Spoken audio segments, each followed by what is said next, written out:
එයා දාන්නේ කොහෙටවත්.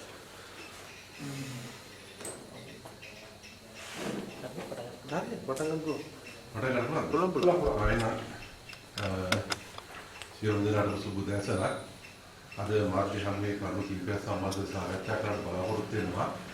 මම මුලින්ම කතා කරන්න බලාපොරොත්තු වෙන්නේ ඉතින් අද මේ රටේ විතරක් නෙවෙයි මුළු ලෝකෙම වෙලාගත් ව්‍යසනයේ COVID-19 සංගතය සම්බන්ධව ඉතින් මේ සම්බන්ධව කතා කරනකොට අද අත්වශයෙන්ම ශ්‍රී ලංකාවේ තත්ත්වය ගත්තොත් එහෙම රෝගීන් ආසාදිතයෙන් 800 ගානකට විතර අද ආසාදනය වෙලා තියෙනවා කියන තමයි තොරතුරු තියෙන්නේ. ඉතින් මේ සම්බන්ධව මම හිතන්නේ මෙතෙක් රජය ගත්ත ක්‍රියාමාර්ගයක් ඒ වගේම ආරක්ෂක හමුදාවත් ඒ විතරක්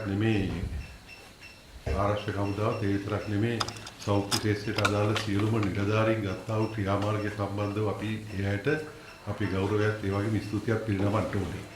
ඒ වුණත් මම හිතන්නේ රජයක් හැටියට මීට වඩා කලින් මේ ගත යුතු ක්‍රියාමාර්ගය ඒ වගේම ආර්ථික ක්‍රමවේදයන් අනුගමනය කෙරුවා නම් ඊට වඩා මේ ප්‍රමාණය අඩු කරගන්න තිබුණයි කියලා තමයි අපි විශ්වාස කරන්නේ. ඉතින් රජයට මම හිතන්නේ තිබුණා කරුණාකාරණ කීපයක්. එකක් තමයි ප්‍රධාන වශයෙන් තිබ්බේ නියමිත කාලයට ඉස්සෙල්ලා මැතිවරණය පවත්වීම. මැතිවරණය පවත්වන්න අවශ්‍ය වෙලා තිබුණා කොහොම හරි ජූලි 2 වෙනිදාට ඉස්සෙල්ලා තීන්දුව කරගත්ත පරිදි. නමුත් ඒක හින්දා තමයි රජය මේ සම්බන්ධව වැඩි බරපතල තත්ත්වයක් පෙන්වු කරන්නේ නැතුව ඒ වගේම ජනතාවට මේක පිට බැලෑරුම්කම් පෙන්වන්න නැතුව උගත් අවස්ථාවේදී උත්සාහ ගත්තේ රට විවෘත කරන්න. රට විවෘත කරන්න උත්සාහ ගැනීම තුළ බලාත්කාරයේ උත්සාහ ගැනීම තුළ තමයි මේක ව්‍යාප්ත වුනේ කියන එක තමයි මම මේ අවස්ථාවේදී ප්‍රකාශ කරන්න ඕනේ. ඒ විතරක් නෙමෙයි අපි දකින්න දේ තමයි අද උගත් අවස්ථාවේදී ආරක්ෂක අංශත් ඒ වගේම සෞඛ්‍ය ශාස්ත්‍රයට සම්බන්ධ උදවියක් විශේෂයෙන් ප්‍රජා සෞඛ්‍ය ශාස්ත්‍රයට සම්බන්ධ ප්‍රාදේශීය නිලධාරීන් සියලුම දෙනාම මැසිවිලි නගනවා Tamanට සුදුසු පරිදි ආරක්ෂිත නිල ඇඳුම්.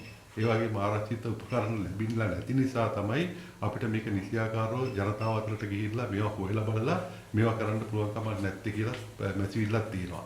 ඉතින් ඒක අපි දැක්ක පහුගිය දවස්වල පුවත්පත්වල විවිධ අවස්ථාවලදී නිලධාරීන් ප්‍රකාශ කරලා තියෙනවා.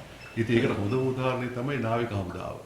නාවික හමුදාව තමයි අද මම හිතන්නේ වැඩිම ආසද සංඛ්‍යාවක් පෙන්වුම් කරන්නේ. ඉතින් අපි දන්න රජයේ මැදිහත් වෙලා ආරක්ෂක අංශ ගැන කතා කරුවට ආරක්ෂක අංශ වලට ඒ කියන්නේ නාවික හමුදාව වගේ ත්‍රිවිධ හමුදාවන් වලට අවශ්‍ය ආරක්ෂිත ඇඳුම් ආරක්ෂිත උපකරණ ටික ලබා දුන්නා නම් මේ වගේ තත්ත්වයකටපත් වෙන්නේ නැහැ කියන එක මේ අවස්ථාවේදී මම ප්‍රකාශ කරන්න ඕනේ. ඒකත් පැත්තෙන් ගත්තොත් එහෙම රජය ඒ අවස්ථානුකූලව මම හිතන්නේ නියමානුකූලව කටයුතු කරුවේ නැහැ කියන එක තමයි එයින් හොඳින්ම තහවුරු වෙන්නේ කියලා මම මේ අවස්ථාවේදී ප්‍රකාශ කරන්න ඕනේ.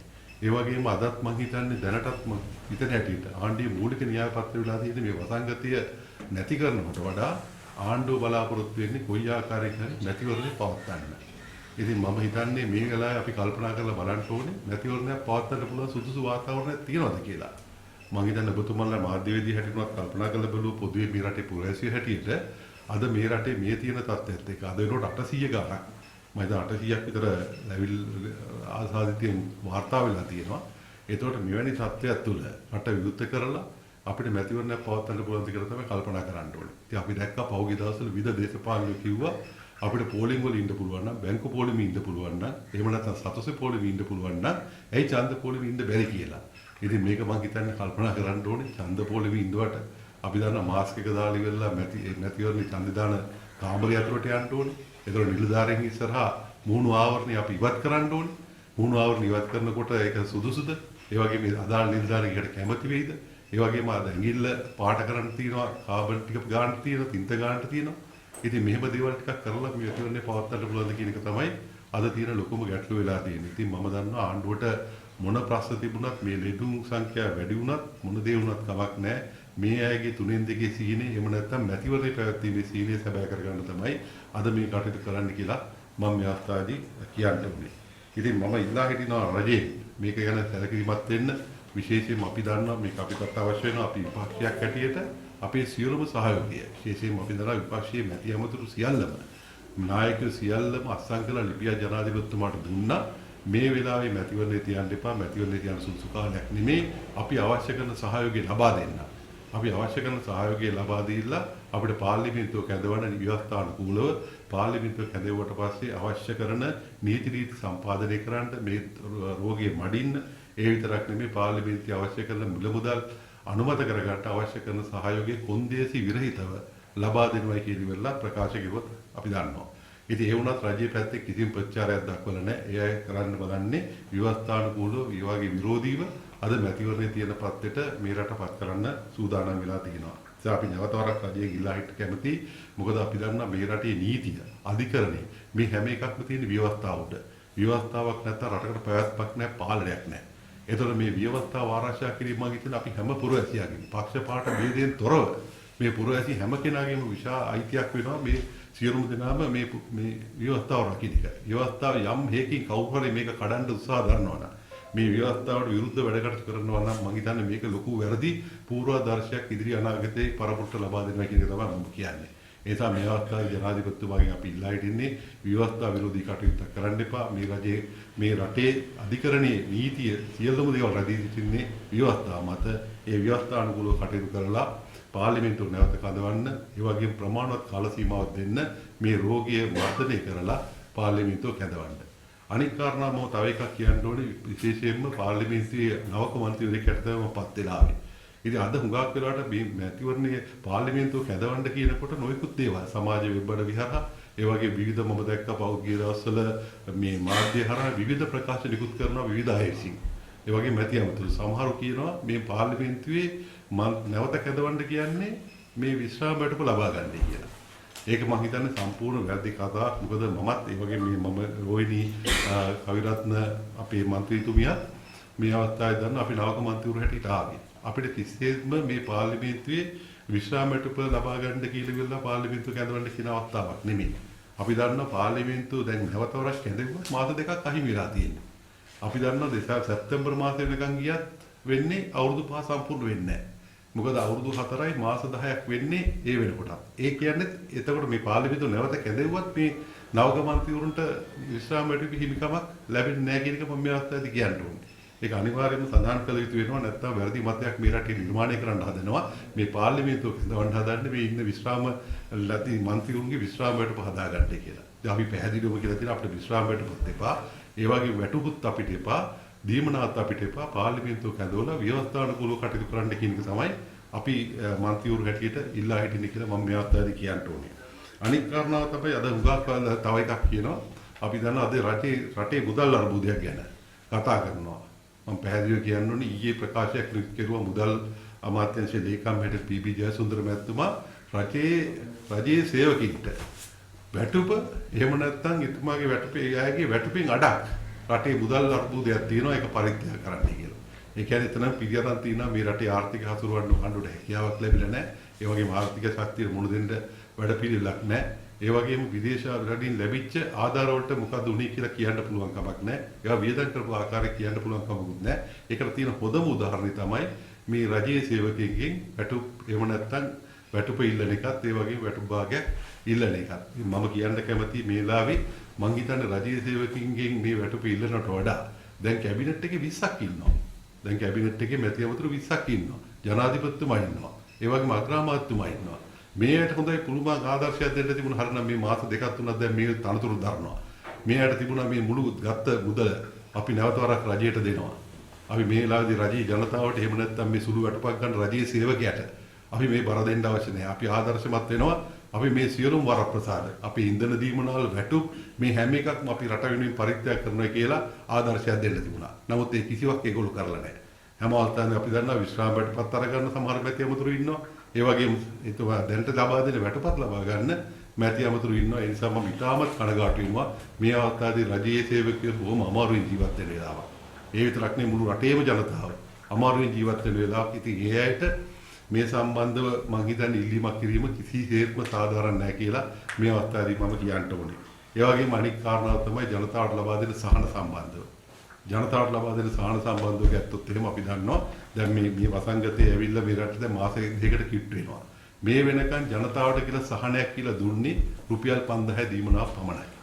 ඉතින් අපි දන්නවා මේ 5000 ලබා දෙනකොටත් මේ 5000 ලබා ගන්න ජනතාව නොයෙකුත් ආකාරයේ දුක් වේදනාවන්ටපත් වුණා. දවස් ගණනාවක් අදාළ නිලධාරියෙක් හම්බෙන්න ගියා.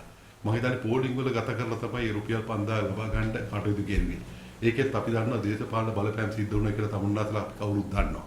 මොකද රජයේ නිලධාරීන් නොයෙකුත් ආකාරයේ බලපෑම් වුණා. වරක් අපි දන්නා ග්‍රාම නිලධාරීවරු මේක කරන්න බෑ කියලා අයින් වුණා. අපිට මතකයි. අයින් වෙලා ඉවර නැවත වරක් ජනාධිපතිතුමත් අගමැතිතුමත් එක්ක සාකච්ඡා කරලා තමයි මේක දේශපාලන බලපෑම් වලින් තොරව කරනවා කියලා මේක නැවත වරක් අපි ඒගොල්ලෝ ආවේ සේවයට. ඉතින් මේ වගේ ප්‍රශ්න ගණනාවක් තිබුණා. නමුත් මේ 5000 ගැනීම සාධාරණ සිද්ධ වෙලා නැහැ. පස්සේ චක්‍රලේඛනයෙන් නිකුත් කෙරුවා අපි දන්නා මුලින්ම විශේෂයෙන්ම වතුකම්කරු ජනතාව නියෝජනය කරන මැතිවරණ කොට්ටාසය නියෝජනය දිස්ත්‍රික්කය නියෝජනය කරන්නේ මම වතුකම්කරුවන්ගේ වත්තේ වැඩ කරන අය. ඒ කියන්නේ අදාළ කම්පැනි වලට වැඩ කරන අයට මුලින් මේ රුපියල් 5000 දෙන්න තීරණය කෙරුවේ නැහැ.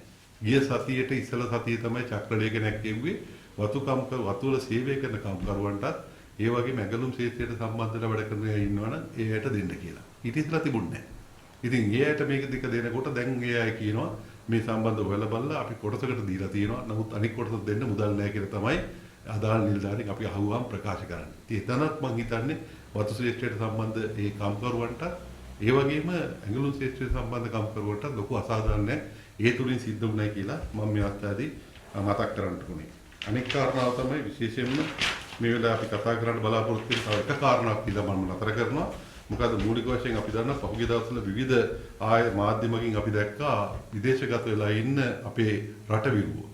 අපි දන්නා හුඟක් වෙලාවට මේ අවස්ථාවේ මම කතා කරන්නේ මේ සිසුන් සම්බන්ධව. අපි දන්නා මේ රටට විදේශ විනිමය ගෙන ඉන්න විශාල කාර්යභාරයක් අවුරුදු ගණනාවක් තිස්සේ කරපු බොහොම දුෂ්කර ජීවිතයක් ගත කරපු මැද පෙරදිග හිටපු කම්කරුවොත් ඒ වගේම ගෘහ සේවිකාවොත්. අපි දැක්ක මාධ්‍යමකින් මේ ලොකු සටනක් කරනවා. අපිට මතකයි ඒ අය ප්‍රකාශ නිකුත් කෙරුවා අපි ඉක්මනින්ම ගෙන්න ගන්නයි කියලා. නමුත් ඒකට රජයේ විසින් කිසිම ප්‍රතිචාරයක් දැක්වේ නැහැ. අපි දැක්ක ඊයේ පෙරේද නම් මම හිතන්නේ යම් කොටස් ගෙන්න ගැනීමට කටයුතු කරනවා කියලා තියෙනවා. නමුත් අපි දන්නවා මේ මාස දෙක ඇතුළත නොයෙකුත් ආකාරයේ දුක් වේදනාවට ඒ අයපත් වෙලා තිබුණා. ඉතින් ඒ නිසා මම හිතන්නේ රජයේ ප්‍රමාණවත් මැදිහත් වීමක් කෙරුවේ නැහැ. මොකද අපි දන්නා අවුරුදු ගණනාවක් තිස්සේ මේ අය මේ රටට විදේශ විනිමය ගෙනාවා. මේ විදේශ විනිමයෙන් තමයි අපි අනිකුත් දේවල් හැම එකක්ම විදේශ මිලදී ගැනීම සඳහා යොමු කරන්න කටයුතු කරේ. ඒ අය දුක් මාසින් හම්බ කරලා මුදල්.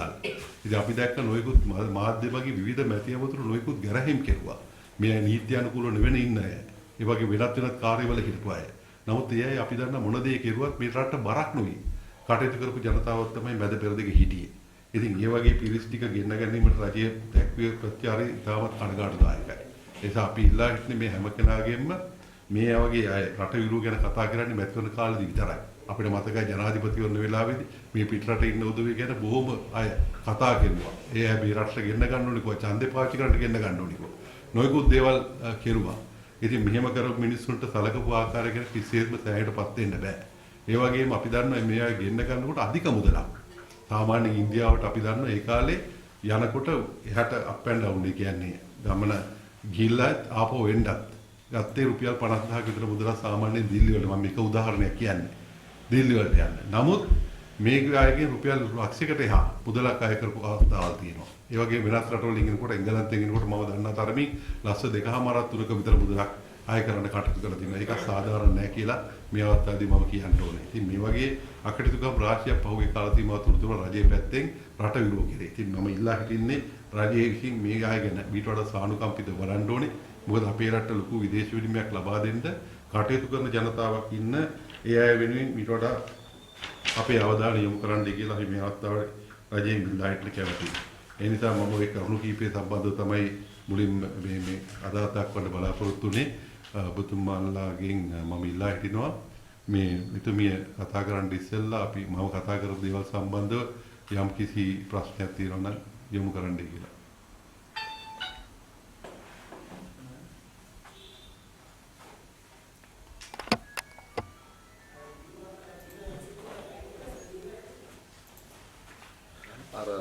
පසුගියදා අර්ලේගහ මන්ත්‍රයේ තිබ්බ පාර්ලිමේන්තු මන්ත්‍රීවරුන් ඔබතුමාලාටත් කැඳවලා තිබ්බා.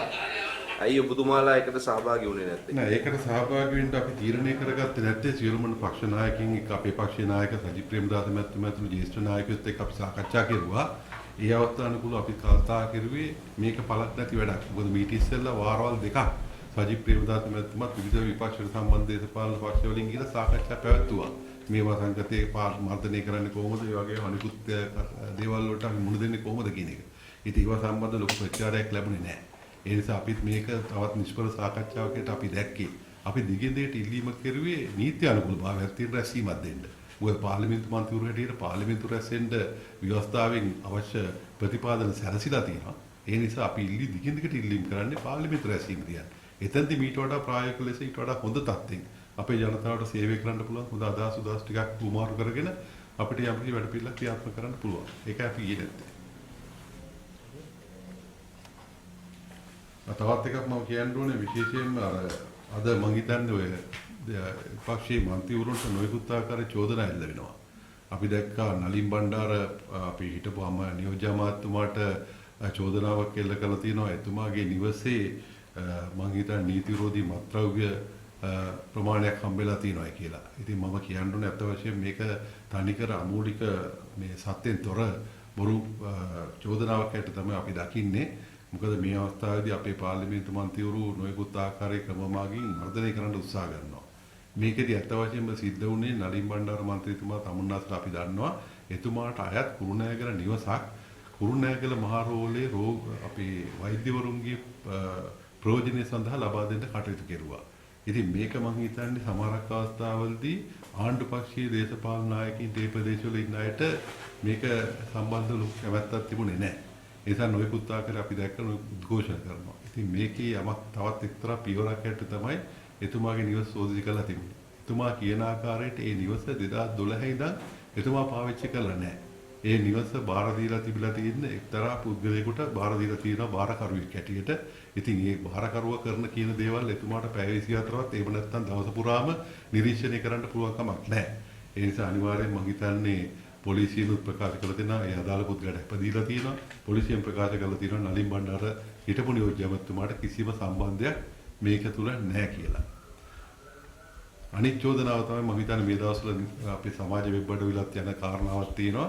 විශේෂයෙන්ම අපේ හිටපු අපේ එක්සත් ජාතික පක්ෂයට සම්බන්ධ වෙලා හිටපු මැති අමතුරුන්ගේ නිවාස බාර දීලා නැහැ කියලා. ඉතින් අපි කියන්න ඕනේ මේක එක්සත් ජාතික පක්ෂයේ සම්බන්ධ වෙලා හිටපු මේ පාර්ලිමේන්තු මැති අමතුරු විතරක් නෙමෙයි. අපි දන්නවා දැනට මැති අමතිකන් නොදරන ආණ්ඩු පක්ෂයට සම්බන්ධලා ඉන්න මැති අමතුරු ගණනාවක්ම තාමත් ඒ අපගත නිවාස ලබා දීලා නැහැ. ඒ වගේම යාන වාහන දීලා නැහැ. ඒ තවදුරටත් මේවා පාවිච්චි කරනවා. ඉතින් මම හිතන්නේ මේක ආණ්ඩුවේ දේශපාලන වශයෙන් පරිගැනීම කරන්න හදන්නේ විරුද්ධ පක්ෂයට සම්බන්ධ දේශපාලනඥයෙක්ගේ විතරයි. මම ඉල්ලා හිටින්නේ ආණ්ඩුවෙන් තියනවා නම් සියලුම තොරතුරු. ඒ කියන්නේ අදාළ ආණ්ඩු පක්ෂයේ සහ විපක්ෂයේ මැති අමතුරු සියලුම දෙනාගේම නිවාසවල තියන අයගේ නාම ලේඛන එළියට දෙන්නේ කියලා. ස්තුතියි.